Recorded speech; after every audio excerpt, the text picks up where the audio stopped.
One खात्याचा निर्णय, जेरबंद केल्यानंतर सह्याद्री व्याघ्र प्रकल्पात रवानगी होणार. वाघोबाला पकडायचं अखेर ठरलं, सोमवारी येणार ताडोबाची टीम.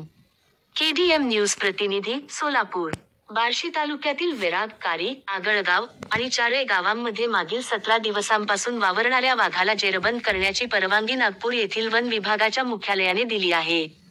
वाघाला पकडण्याची जबाबदारी ताडोबा अभयारण्यातील तज्ज्ञांच्या पथकावर सोपवण्यात आली आहे. हे पथक सोमवारी बार्शीमध्ये दाखल होईल. वाघाचा प्रवास आणि अधिवास. बार्शी परिसरात दिसलेला वाघ हा यवतमाळ जिल्ह्यातील टिपेश्वर अभयारण्यातून नांदेड, लातूर, धाराशिव मार्गे बार्शीत पोहोचला आहे. त्याच्या आगमनापूर्वीच धाराशिव जिल्ह्यातील काही पाळीव जनावरांवर हल्ल्यांच्या तक्रारी आल्या होत्या. वन विभागाने लावलेल्या ट्रॅप कॅमेऱ्यांमुळे वाघाच्या हालचालींचा मागोवा घेण्यात आला. रामलिंग अभयारण्याच्या भोवतालच्या 20 किलोमीटर परिसरात वाघाचे ठसे सापडले.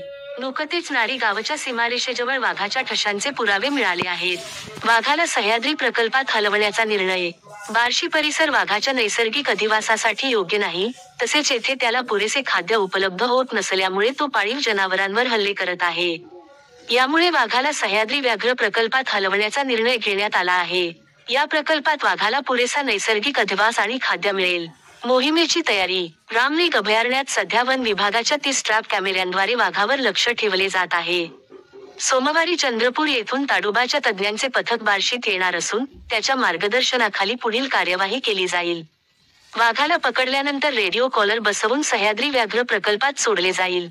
वन अधिकाऱ्यांचे आवाहन. वन विभागाचे अधिकारी कुशाग्र पाठक यांनी नागरिकांना सहकार्य करण्याचे आवाहन केले आहे. वाघ ज्या ठिकाणी असेल त्या भागात गर्दी टाळावी, असे त्यांनी सांगितले आहे. आगामी योजना. सह्याद्री व्याघ्र प्रकल्पात विदर्भातून आणलेल्या वाघांद्वारे वाघांच्या संख्येत वाढ केली जाणार आहे. बार्शीतील वाघालाही या प्रकल्पात सामावून घेतले जाणार आहे, ज्यामुळे त्याला सुरक्षित अधिवास मिळेल. अमोल मुंढे, अलका कारे, कुशाग्र पाठक, वन विभाग अधिकारी.